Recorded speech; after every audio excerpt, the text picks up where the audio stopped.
And we are live.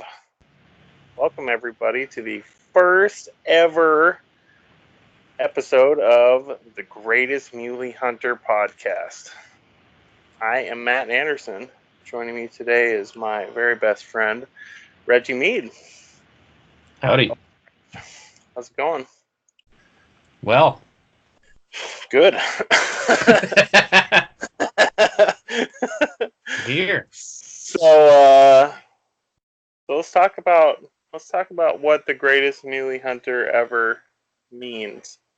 It sounds really pretentious when you say like this is the greatest anything. So the thing about it is we have a lot of evidence to to support this theory of mine that my dad Rick Anderson is the greatest muley hunter ever.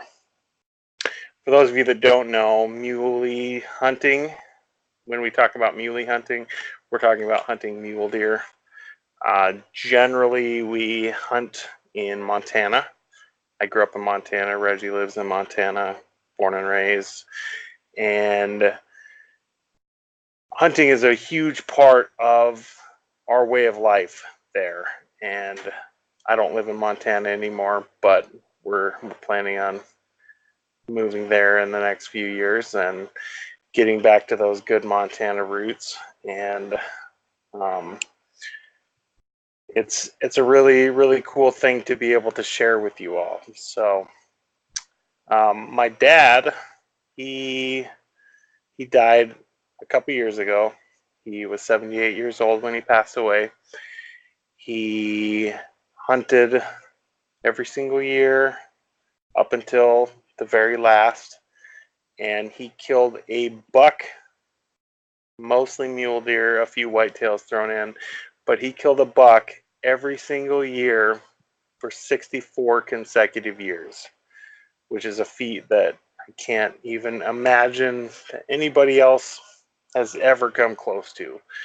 Like just the sheer stars aligning for that unprecedented thing is pretty incredible. So, why don't you tell a little bit about yourself and we'll get going here.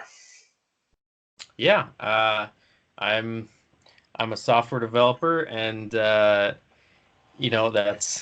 I'm inside a lot in front of a computer screen, and so getting out into the outdoors is kind of the closest thing to therapy I have. And I've just have always loved hunting since I was able to get into it. I don't come from a hunting family.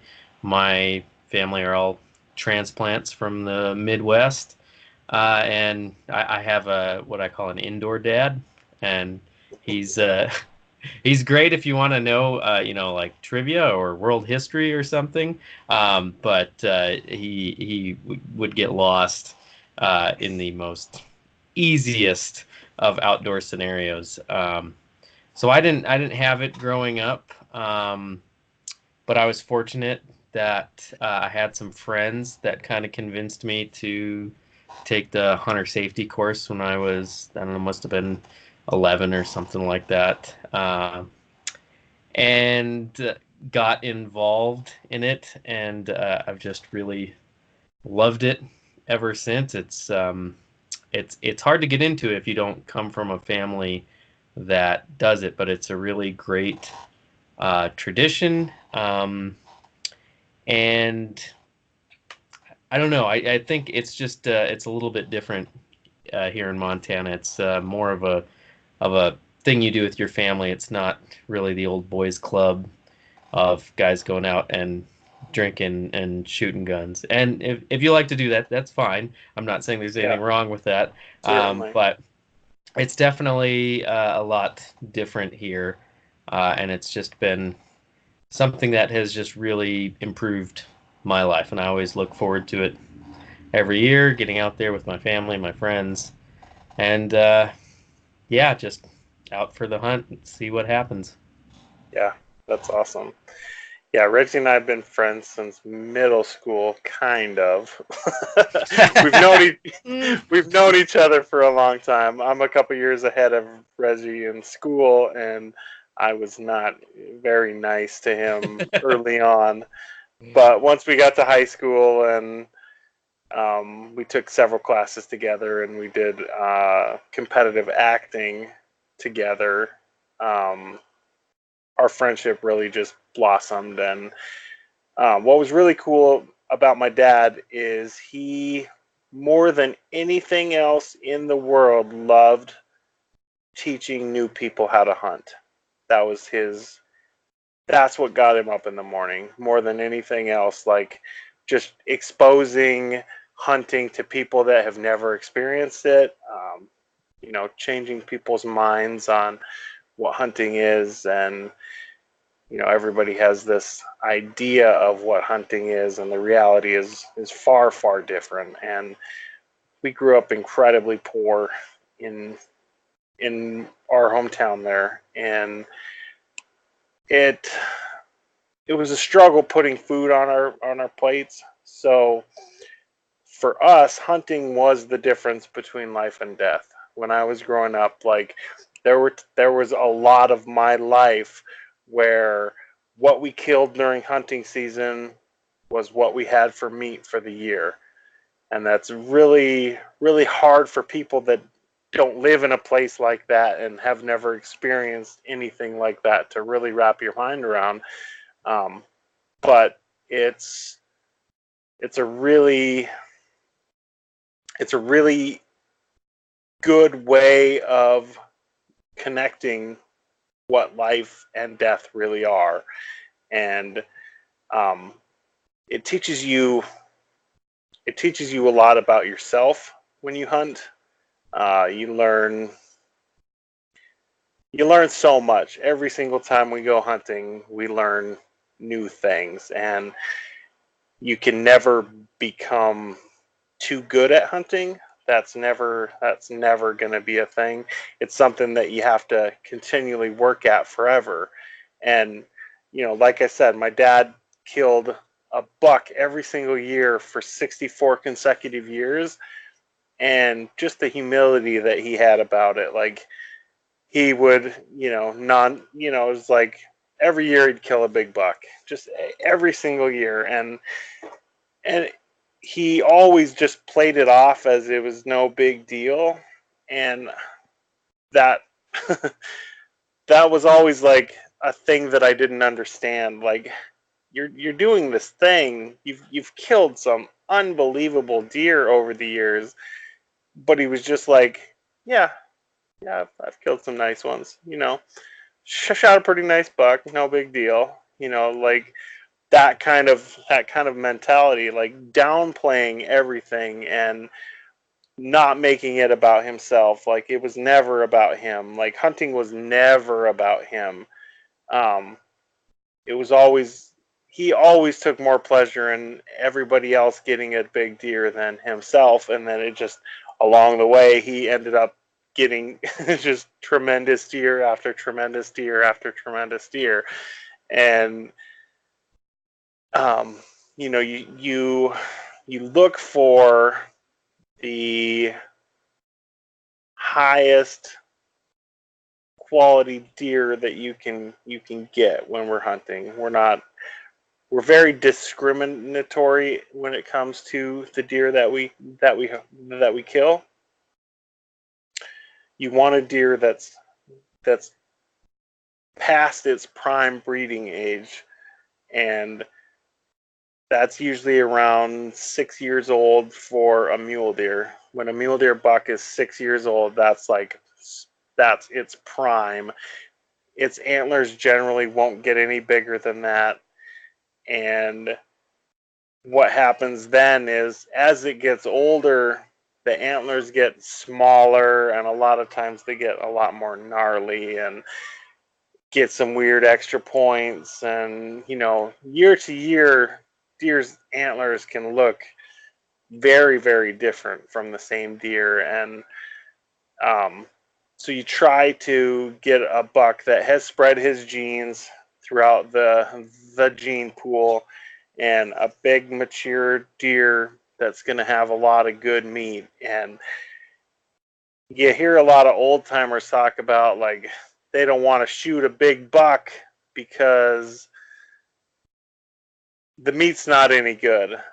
Well, I mean, it's just like anything else. Like, meat is as good as you prepare it. So if you don't take care of it right away, if you don't cook it an appropriate way for venison, which is very different than a beef or chicken or pork. I mean, it's a very different kind of meat. So you have to know how to cook the meat. So we always try to shoot the biggest, oldest deer that we can find, and that way, you maintain the best gene pool possible, and the biggest deer have the chance to spread their genes throughout the gene pool. So that's kind of the philosophy of what we try to bring. But I mean, it doesn't always happen that way, and at the end of the day, we're more interested in filling our freezer than we are putting a set of antlers on the wall. So Right. It's also not, you know, it's not like Bambi. It's not they're just deer everywhere for the picking. Some years you might find some young adolescent deer that are too stupid for their own good that you're gonna pass over. But a lot of the time, I mean, you look for the good opportunities, and you'll pass some stuff up, but it's kind of few and far between for the most part of actually getting into muleys and finding the deer for sure. yeah, we for the last 5 or 6 years, we've taken a full week and we set up canvas wall tents and we do the full hunting experience. And it's not a super remote place that we go, but it's remote enough, and the deer population isn't high. It's a stable population, and there are lots of deer, but there you still have to work for it. Yeah. And we spend a lot of time. We cover a lot of country, do a lot of glassing with the binoculars and spotting scopes, and now that we can afford such things. Early on, there was never. I didn't own a pair of binoculars until after I graduated high school. So, I mean, if that kind of tells you, like, Yeah, but it's a lot better now. Now we're not trying to use rifle scopes as binoculars, which you should not do. That's a very bad yeah, idea. hmm that's what we had, and that's what we did. And it's not looking back. Like, I'm really glad that we started hunting the way that we did, and it makes you really appreciate all the things that we have now to make the hunt easier, and so that we can more successfully and quickly and humanely harvest a deer. And the optical technology has gotten a lot better, and our rifles are much better now than they were back in the day. And but at the same time, like, we killed a lot of deer, and that we could always make it happen one way or the other. And it's just nice now to have all the correct tools to do the best job possible that we can do. So that's a really tremendous step, that growing up and getting decent jobs so that we can support this thing that we do every year. It's cool. Yeah, It's really yeah, fun to look back and think about the progression of where we started and where we are now. And boy, yeah. And like I grew up pretty poor as well, and family of seven. My dad worked as a school librarian, and not a lot of money there. And it was usually I was bumming a rifle off of somebody, and it's not like we had a truck or anything. I couldn't, even get there. Was bumming a ride, bumming a rifle, and yeah, there was no camo. There was very Yeah, little in the way of luxuries. yeah, It was certainly. usually whatever boots I had. I'd gotten some hand-me-down combat boots from some other family, and they hurt like hell. Yep, yeah, That's what I had to wear. yep. You just did what you had to do. You make it work. Hmm. I mean, the important thing is just getting out there, and I'm really glad that. What was really cool about my dad is like he was always just so welcoming about everything. Like if I ever wanted to bring one of my friends hunting, that was always okay. Like there was never a time where it was like, no, you can't bring so and so. And he was always, always, always welcoming. And then when I went away to college, like I was 2 years ahead of Reggie, so um, when I went away to college, my dad still took you and your sister out hunting, and like Right, that's right. that's just that's an incredible thing. Like Yeah, who who does that? And like when that's just my dad. Like it was so important to him that you had the opportunity to get out there that you know, and you right. Yeah. became you became much closer with him as a Yeah. result of that. Yeah, So he was my hunting dad. yeah, Yeah, and then taught me pretty much everything I know, and then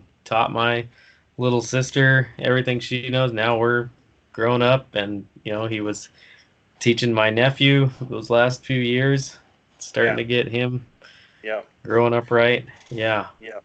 Well, you And look yeah, at you look at just the hunting tree that he created, like all of the people along the way that he introduced to hunting, and all the people that they have introduced to hunting, and it's it is vast. It is vast the amount of people that he has influenced, and it's really awesome to have grown up with a guy like that as my dad.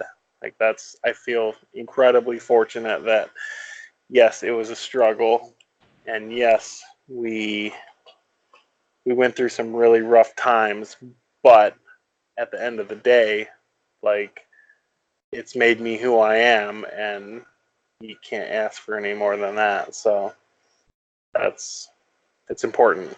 It's important. Yeah, it's it's pretty cool. Just thinking about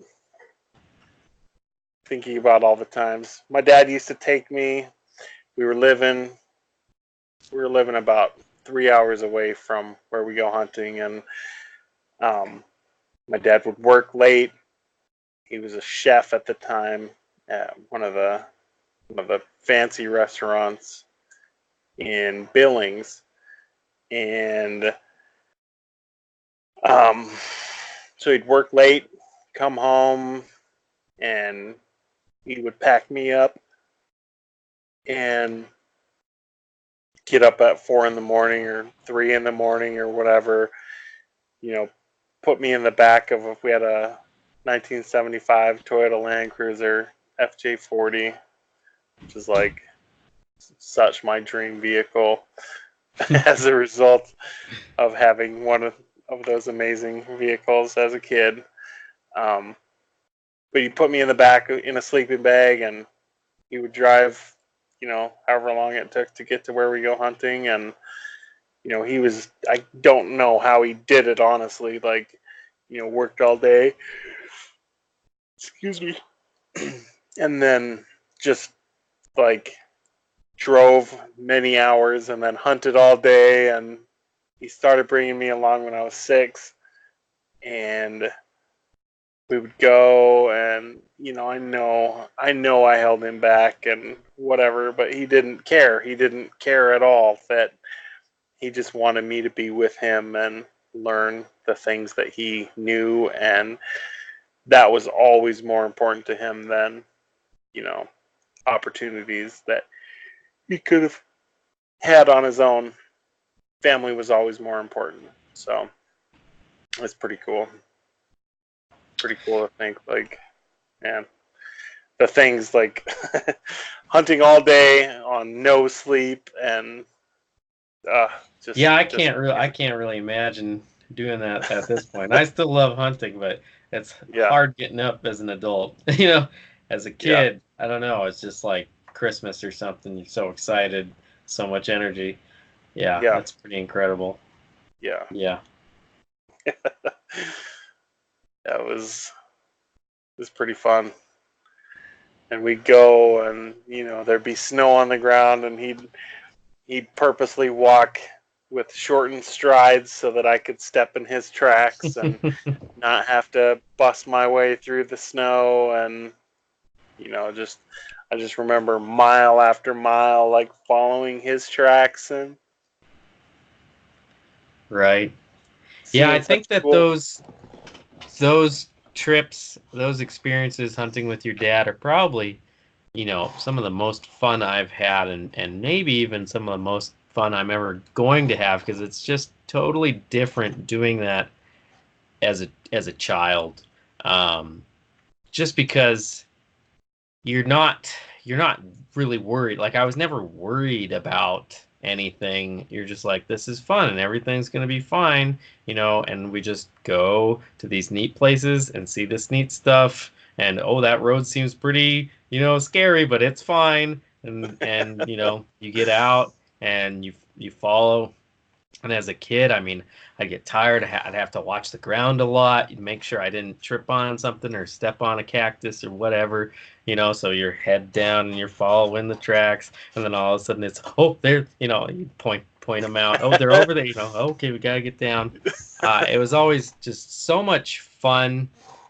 And I just loved that, the way that I didn't really have to think too much about it. I could just like enjoy the experience for what it was.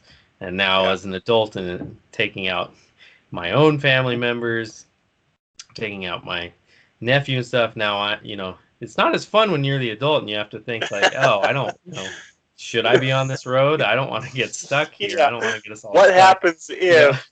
right? Like, yeah, this hillside. Oh, side hilling this is that a good idea? Is this really, Yeah. Yeah, it's amazing the transformation that happens as we become the leaders. You follow for so long, and then when it's your turn, it's like, wow, this is quite a responsibility.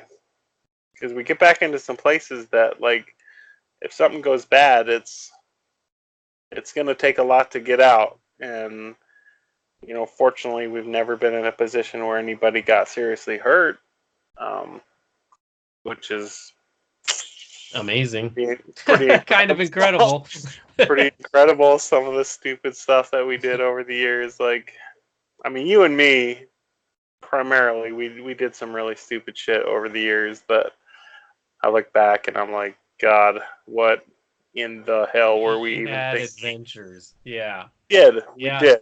You were old enough, you were further along than me enough that I could do that same thing with you Yeah. and be like, well, Matt knows what he's, I mean, that's fine. I'm not worried. Whatever, we'll be able to deal with whatever. Young and dumb. Yeah. For The sure. unfortunate part was that I was also young and dumb. Yeah. Looking back on it, I see that. I didn't quite understand the responsibility level that is entailed when you have that sort of power. So, Yeah. but like I said, fortunately, none of us ever got seriously hurt. That happened. Yeah. Yeah, it's pretty incredible. Yeah, And the breakdowns are scary, but because it can be now, pretty remote. we never had money for anything. We never had money for extra anything. So our vehicles that we had were always very, very patched together and um, old vehicles that you know they're good vehicles, but they're very inconsistent vehicles. So we we spent a lot of time fixing and unsticking, and you get really good at making do with not very much. God dang. Need to stop doing this. It's a real problem. It's just so Boring late you. for So me. sorry. No, you're definitely not. I'm just super old, so. No, I can remember this one time me and my dad went hunting, and when we left the house, it was like 65 degrees, and it's early in the morning, so it's like 4 in the morning, and it's 65 degrees, and it was like, my dad's like, "Do you have your coat? Do you have your gloves?" I'm like, "Yeah, yeah, yeah, sure." And he, took me at my word, which looking back is kind of unfortunate, but it is what it is. So, um, so we go back into this area, and I was, I think, 12 or 13. I don't remember exactly. Pretty early on in my hunting career as an actual hunter. In Montana, the legal hunting age was 12, so I got my hunter safety and could legally hunt with uh, with my dad at age 12, and so I was like 12 or 13. I don't remember which year it was precisely, but we go back into this area, and it was an area that, like, there was so much like lore and myth those like around this area. Like, I'd been hearing about this area my whole life to this point, and this was like the first time we had the chance to get back there. Like, we got permission from a landowner to cross his land to get back to this national forest that um, is very hard to access. Otherwise, like, you can get to it, but it'll take you a full day of hiking just to get back into this area if you don't have access across this private land. And my dad was able to secure us access across there, and so it was like, it was a big deal. It was a really big deal. Like, we were going to go hunt this area, and we get in quite a ways, and um, we had a 1971 Ford F100 four-wheel drive pickup, 4-speed, no power steering, barely any brakes. Like, we were always trying to work on the stupid brakes, and there was just drum brakes back then, and every drum brake it's such a shit design. Like, they're so terrible. I don't want anything to do with drum brakes in my own life at this point. Like, I've done one set of drum brakes that I've repaired, and I will never do another. So, but that's what we had, and you make do with what you got. And we get back into this area, and um,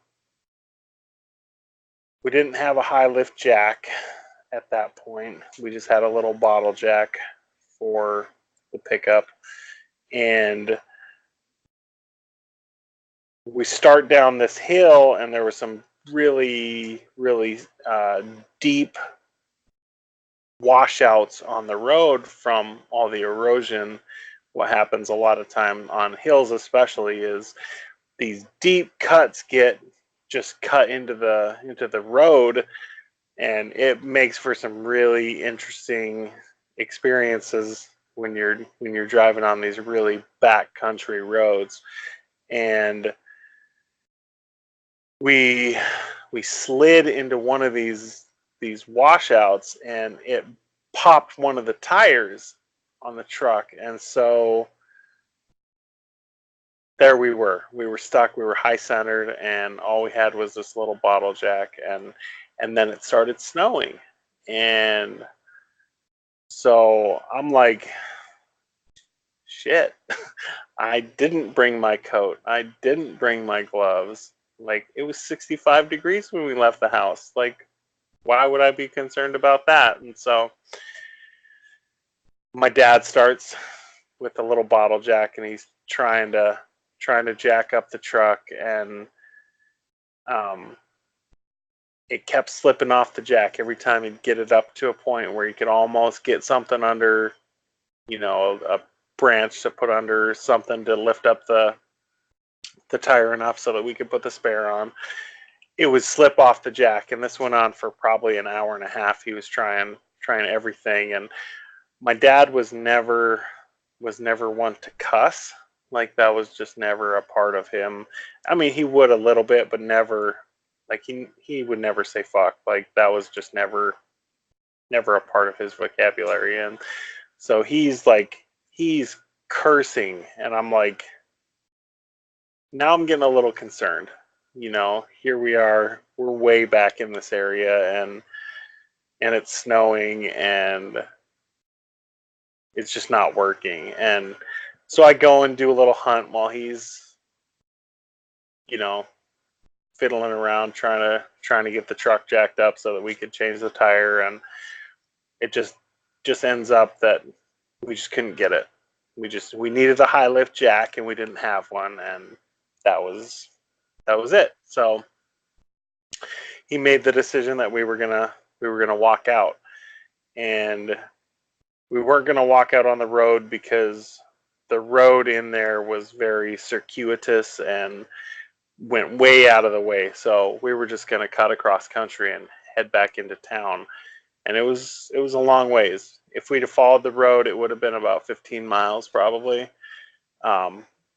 As it was, when we went across country, it ended up being about 8 miles.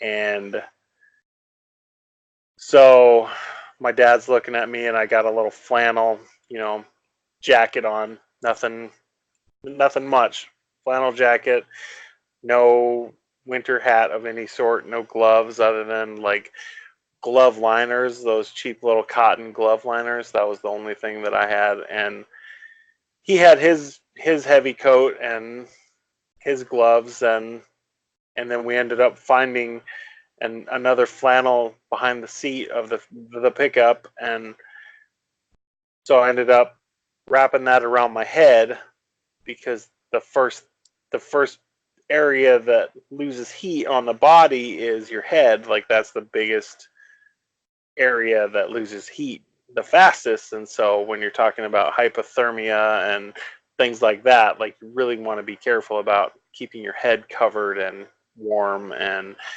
so we ended up making a hat out of this other shirt that we had found. And so I was able to wrap it around my neck and have it over my ears and over my head like this. And we start walking, and I wasn't wearing waterproof boots or anything, and just hiking boots, not winter boots at all. And we're going, and I'm just following my dad. And he didn't have a compass or anything. Pretty quick, it's full on blizzarding, like, just legitimately blizzarding, and wind is howling and snow is blowing, and I had no idea. So we're just walking and walking and walking and walking and walking and walking and walking. And my dad just kept going. He just kept putting one foot in front of the other, and I'm following right behind him, and we're going, and the snow's getting deep. I mean, it's getting, it's a foot deep about halfway through. And when you're pushing a foot of snow and you don't have, like, I wasn't wearing long johns, I just had jeans, and like that shit is so cold. Like, that, it's so cold. And I'm scared. I'm just scared. But at the same time, my dad, he's going, and he knows where he's going. Even in the middle of this blizzard, with no compass, with nothing, he just knows where we're going. And we walked out, and we popped over this rim, and there's the town that we were going to. And we walked all the way through town. We trudged. We spent a lot of time trudging on that walkout, and had our guns on our backs, and we're walking through town and just covered in snow and caked in snow. And my dad's sister lived in town, so we were going to go we were staying at her house, and but it was during the week, and they were at work, and we couldn't get a hold of them. Nobody had. I mean, this was so far before cell phones that you know, and even if they had existed, there would be no way we could have afforded such a thing as a cell phone. Like, we couldn't afford a high lift jack, which is, $40 at that point, maybe. And so we get to my sister's house, or his sister's house, and they're not there, and the house is locked, and we didn't have a key. And so we ended up going a couple houses down to a neighbor of theirs that my dad knew, because he grew up in that town. And he let us in, and then once we got inside, then like my body was just like, okay, you've done enough. This is ridiculous. And like hypothermia, like legitimate hypothermia, really set in. And so they got me, some hot chocolate, so I got some heat internally, and then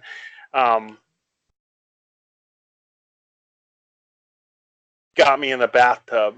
Like, I went and took a hot bath. Well, it was actually a cold bath, but it felt hot because my body was so cold.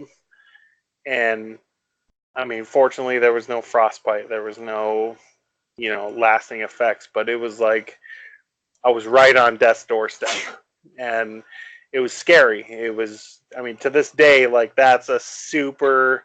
Like, I look back on that, and I'm like, holy fuck.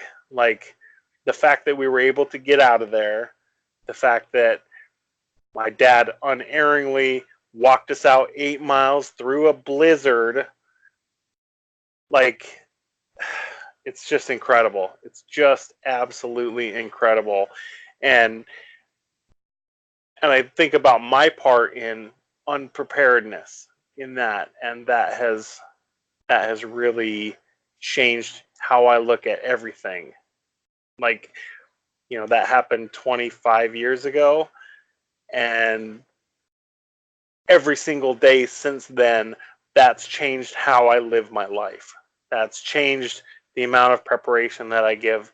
That's changed the amount of effort that I put into making sure that I have the right tools for the job, that I have all the things that I might need. And now, we're at the point, because, we both make decent money, that we have all of the tools, and we can get all the things. So we have everything that we could possibly need for any circumstance, basically, And, but it's experiences like that that really, they have such an indelible impact on your life,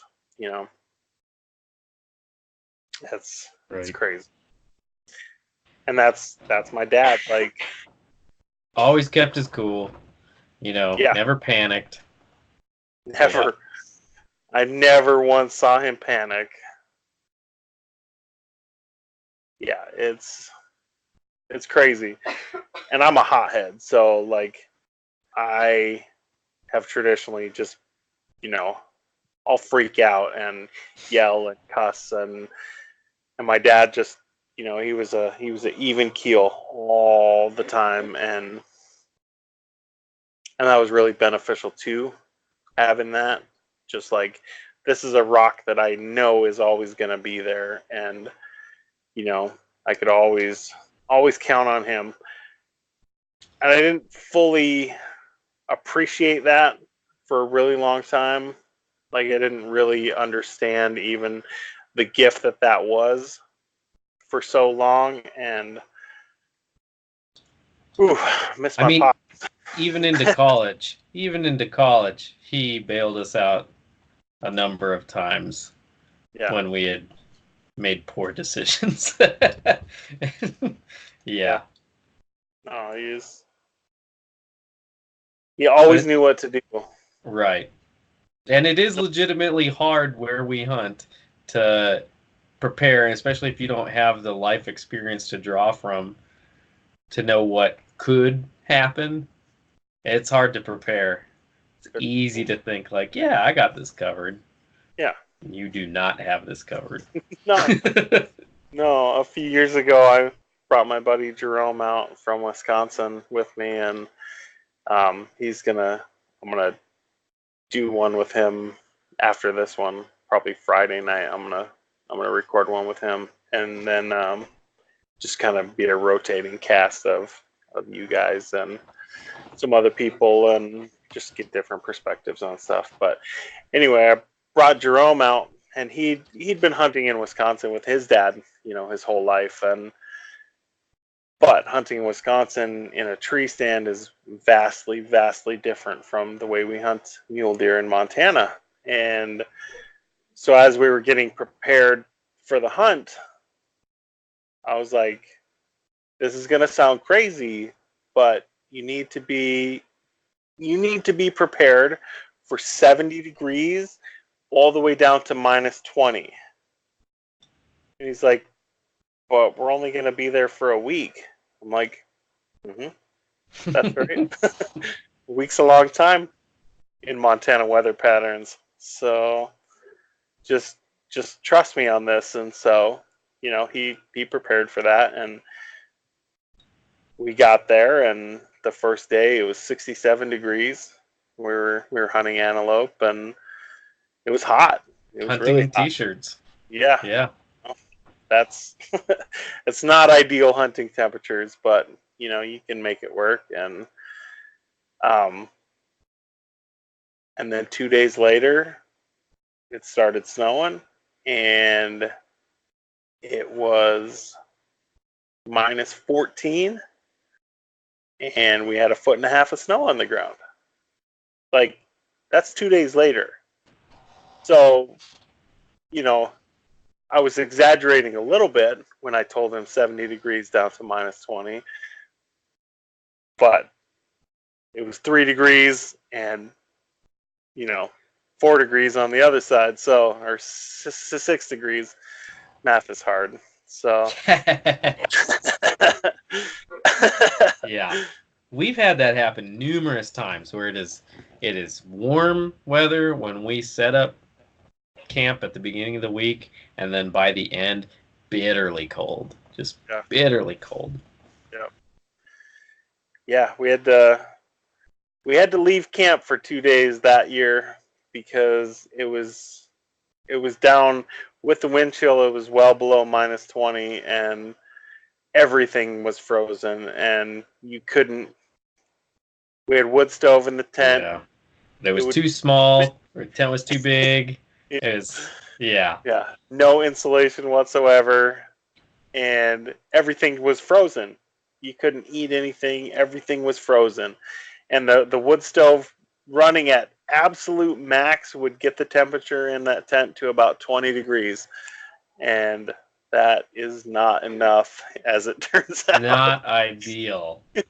Definitely not. More than 20 degrees in order to function properly. Yeah. So, fortunately, we were able to go spend a couple days at my brother's house, and there was room, and it was warm, and so the hunt almost always never goes as planned, and that's part of the deal. So every year something different, and we plan for that the next year.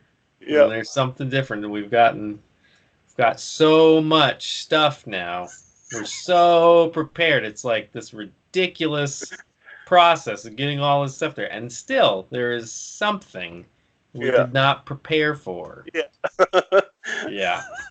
It's like somebody's just playing a malicious prank on us. Like, yeah, we got those fuckers good.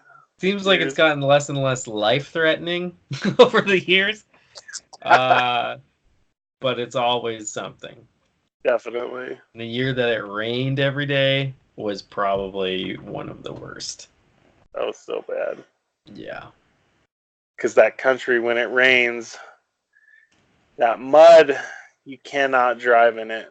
You can't even walk in it. Like, it's that thick gumbo mud. It just sticks to everything. Like, we had a 1978 Bronco that was so awesome, and we put some BF Goodrich mud terrain tires on it, and those at the time were some of the most aggressive tires that are out there. And it didn't matter. It didn't matter. Like, that mud doesn't, like, it'll just gum up your tire and then you just spin. Like, you cannot drive in that country when it's wet. And so we were having to hunt from super main roads, like hunting. I mean, you can do it, but the amount of effort that it takes is tremendous. And It's hard to walk in. yeah, Hard to walk in, and then everything gets wet. yeah. And then if you do happen to shoot something, then it becomes such a struggle. Oh my gosh. Such a struggle. Uh, that was a brutal year. That was crazy. But then, the end of the week, the sun came out and dried up, and we were able to get into some country, and we shot some nice stuff. But Yeah. it started out very poorly, and fortunately, like, that's part of the deal. Like, you just don't know. You just don't know. You can plan and plan and plan, but Montana weather don't give a Right. The forecasts are crap. shit. At this point, I don't even say, like, but the forecast said it was supposed to be whatever. Yeah. Always different. Yeah. Always different. That's a pointless exercise. I don't even know why they make them. Yeah. Yeah, the weather service does not apply to where we go hunting, so It should just be question marks. Yeah, it's just too It's remote. wild. It's wild. Now that we have the trucks that show the temperature, you see the temperature outside on the rearview mirror or whatever. It's wild driving on a morning between areas. It can fluctuate 15, 20 degrees from one place. And we're talking, within a few miles of each other. Get into a pocket, and suddenly it's cold, It is wild. Yeah. Well, 2 years ago when I shot my biggest buck ever, when we left the pickup, it was 8 below 0. There was a little bit of snow on the ground, and it was pretty slippery. And boy, we were walking on this old road that there's no way you could drive on it in those road conditions. Like, it would have to be like the perfect road conditions for you to be able to drive on that road. And we're walking up, and I'm walking, and all of a sudden my foot just slips out from underneath, and it was on a really steep part of the road, and my knee just came crashing down like I just cracked my kneecap, like, so unbelievably fucking hard on the road. And this is like, we're a quarter mile from the truck, and I'm like, are you kidding me? Like, we're planning on a huge all day hunt, and this is like a quarter mile from the truck, and I just biff it so hard, and oh man, it hurts so bad. And we just, all right, get up, brush off, keep going, keep going.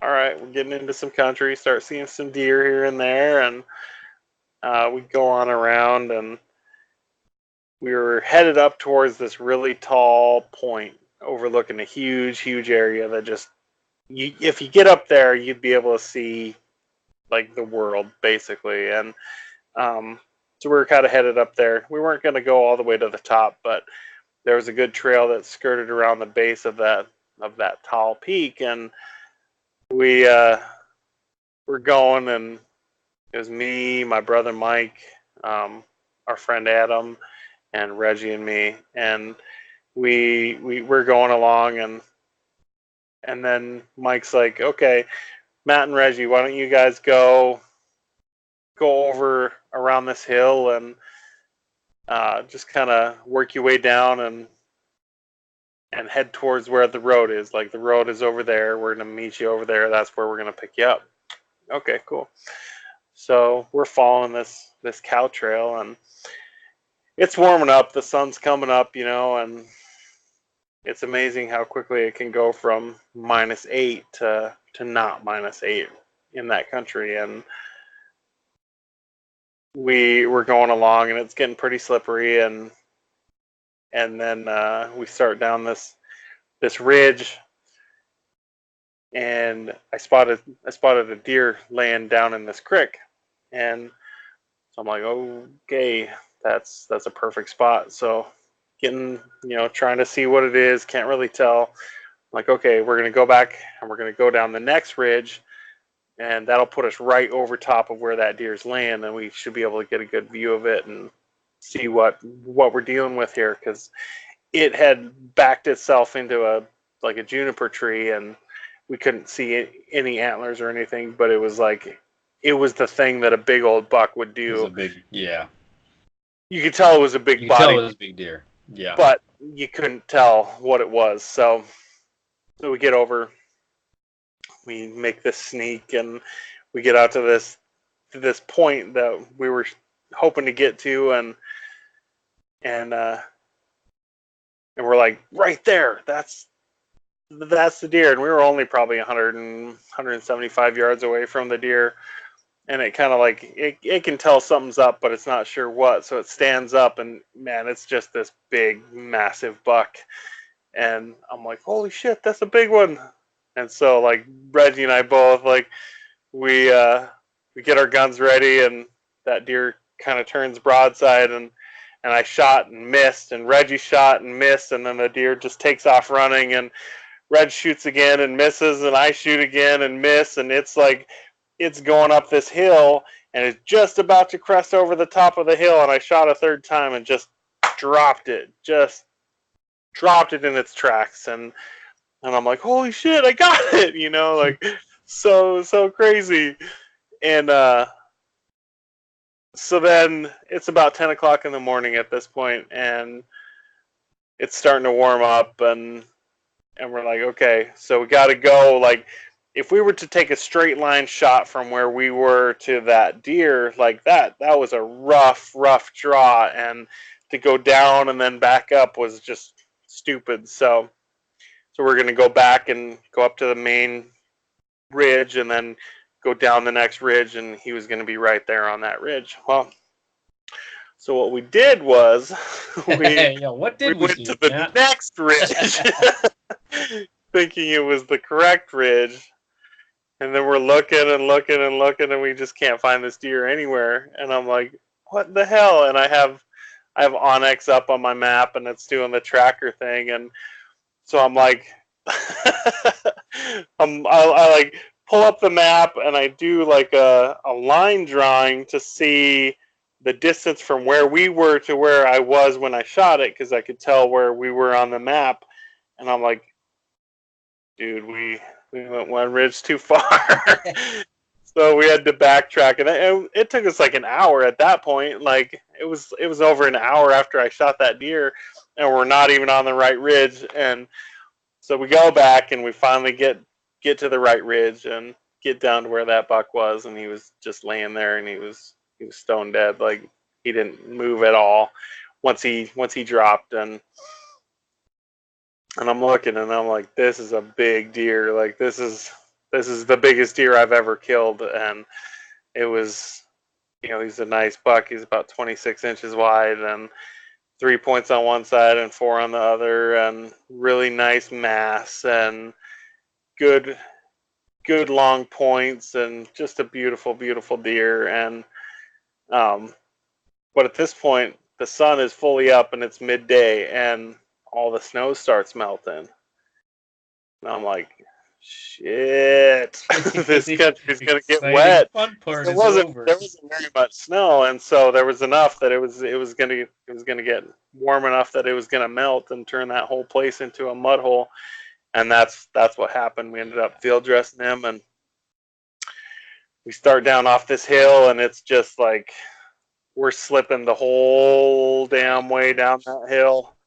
There were three of us. Like our buddy Adam came and met us, and he had some rope, thankfully, and um, we made a tie to pull him, and then there was another rope kind of tied onto him to kind of keep him from rolling down the hill or sliding down the hill any further than we wanted him to try to keep him on a trail, so that it wasn't just a mess of a deer all the way down to the bottom of the canyon.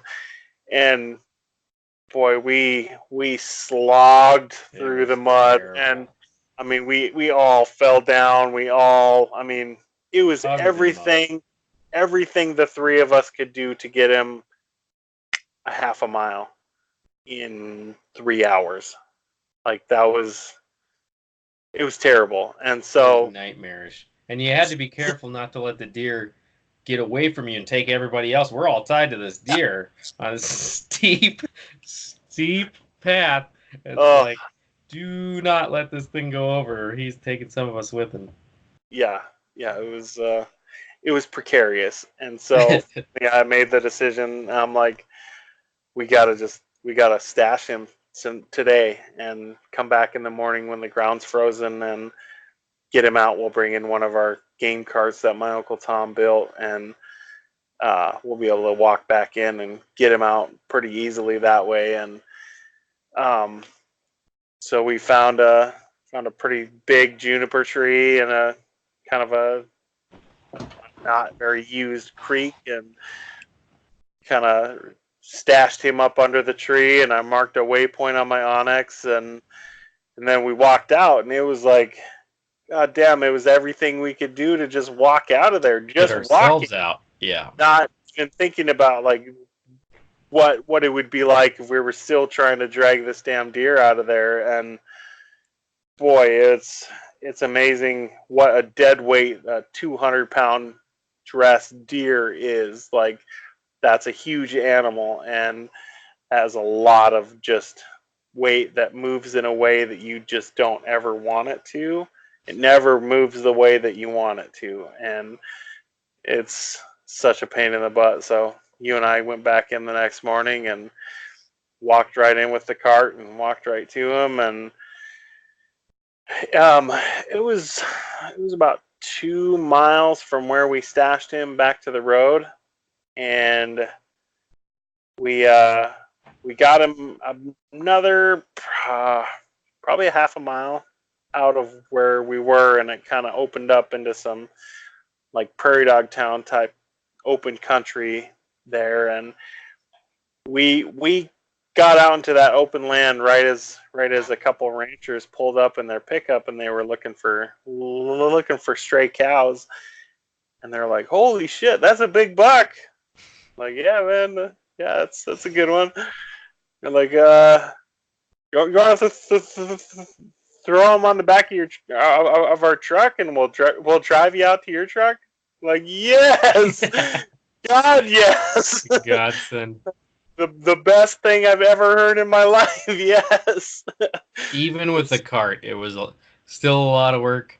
And we Yeah. were just tired and sore from the day before. Like, Yeah. Yeah. yeah, it It was was. a godsend. I mean, we wouldn't have made it, but Yeah, we I'm would glad, have if we had to. But it was, we yeah, didn't have to that yeah. extent. So it was an experience. But that country, like, like I said, it was 8 below 0 when we left the truck, and by 10 o'clock it was 40 degrees and melting the snow and turning it into a mud hole. And it's just that quick. And if you're not prepared for that, like, you're not going to be able to get out. Like, that's just not a thing. That's just not a thing that you're going to be able to do. So, like, you get back into some of these places, and you have to think about the ramifications of what you're trying to do in a way that you don't really understand if you don't go through some of the things that we've gone through. So it was cool. Yeah. It's hard work.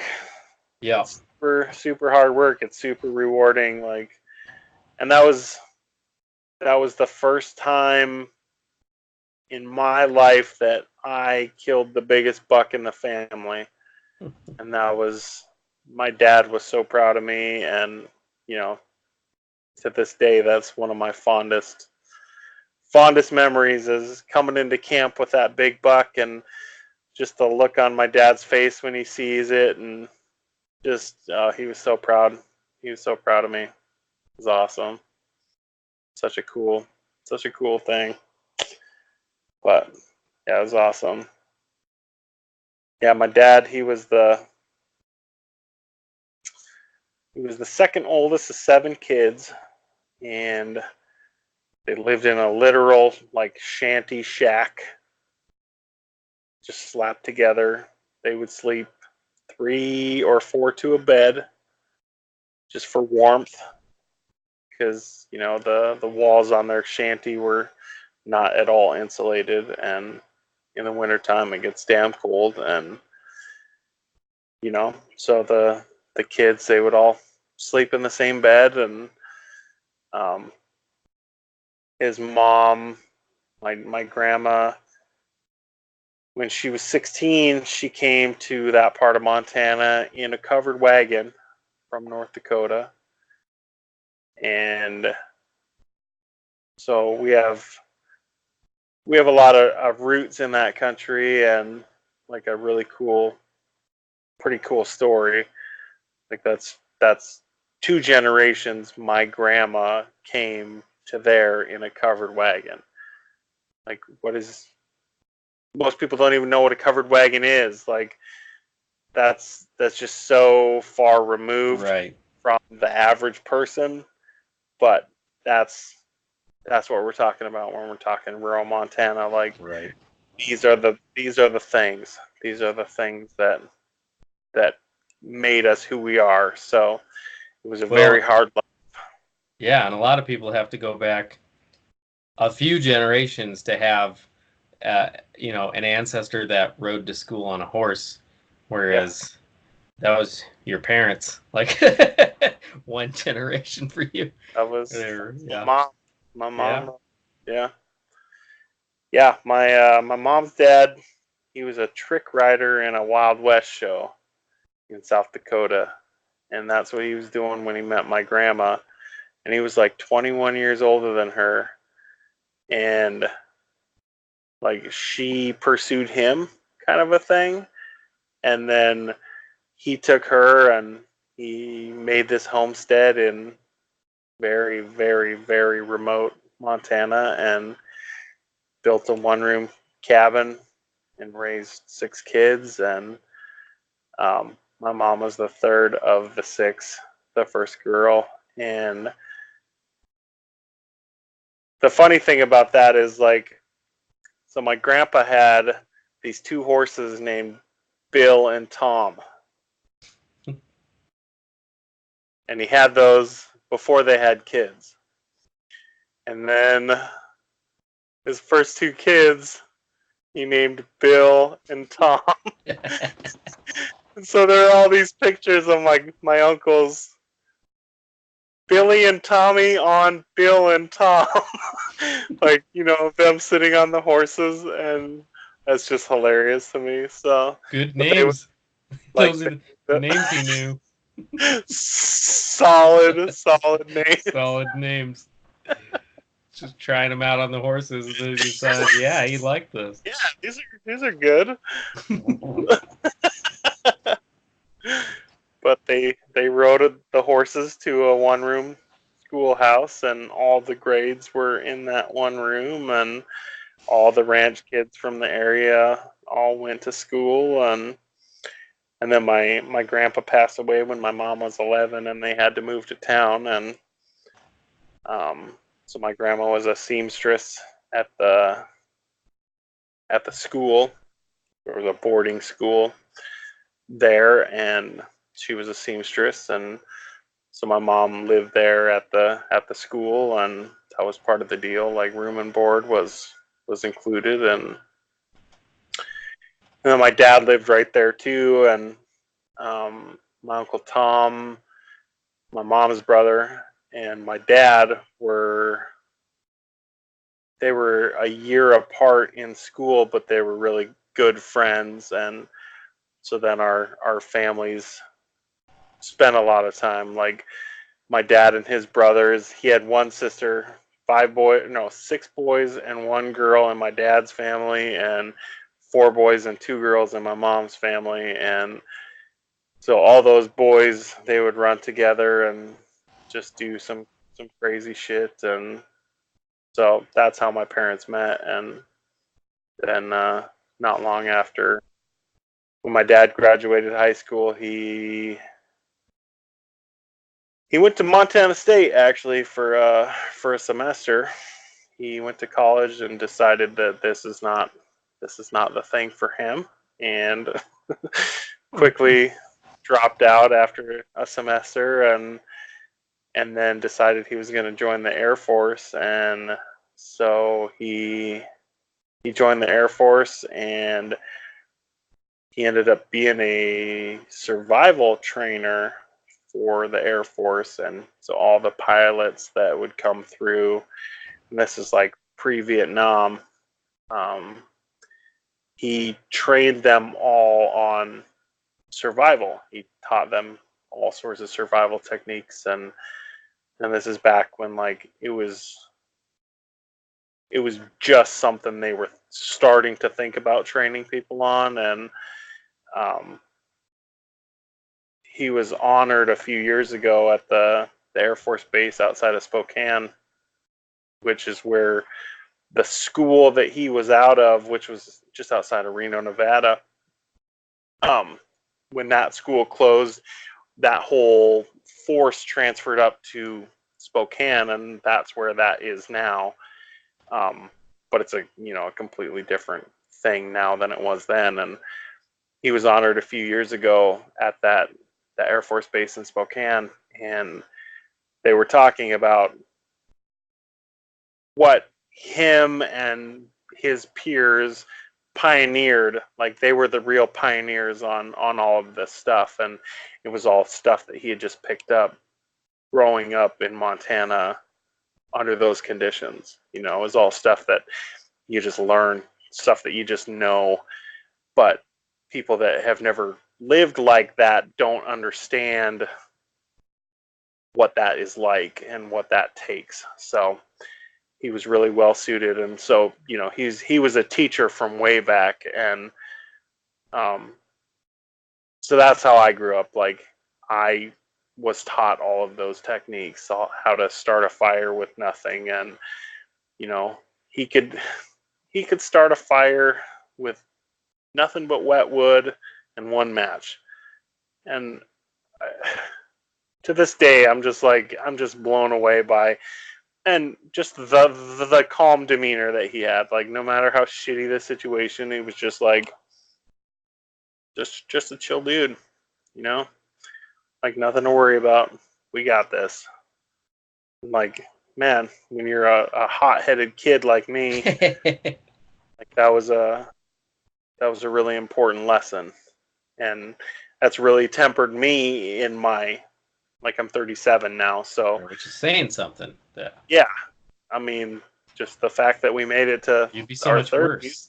worse. Yeah, Yeah. exactly. I mean, and not having a grounding influence like that could have been dramatic and vastly different and gone in a lot of directions. But I had him as a rock, and that was a pretty amazing thing. So I'm really grateful for the lessons that I learned over the years, and we're gonna be we're gonna be doing these pretty regularly and talking about all our experiences and just showing you the impact that he has had on the world. And it's tremendous. It's tremendous, and all of us, he's touched all of us in a way that it's hard to explain. So we're gonna try to explain it, and I'm really excited about the potential for this thing. And we've had a lot of fun times over the years and a lot of crazy times, and I'm excited to share those with everybody. So it's exciting, man. It's exciting. This is fun. This is a lot of fun. Yeah. I'm enjoying this.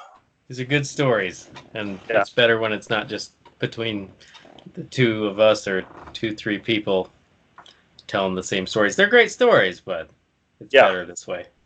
Definitely. Let the world enjoy I them as well. Yep.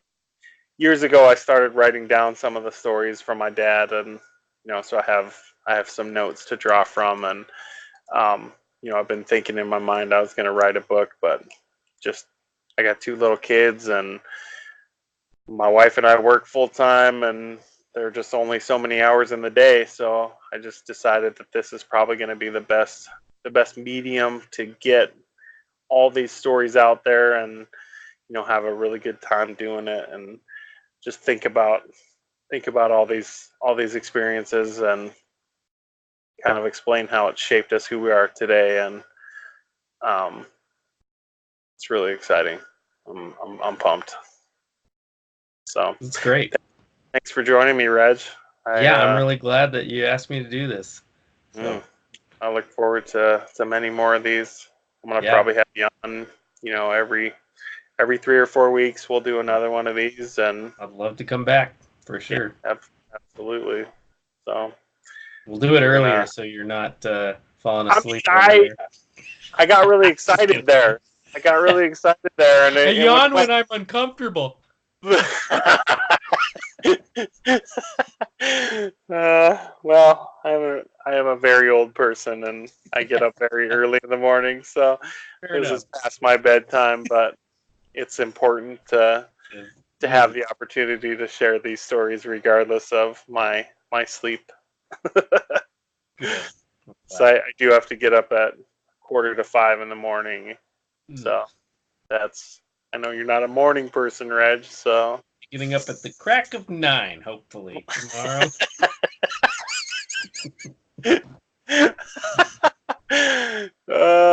Yeah, I'll be 3 hours into work at that point. So, I mean, the nice thing is, like, I get off at 2:30 when I get off on time. So, yeah. But in any case, this has been fun. So, look forward to another one. Definitely.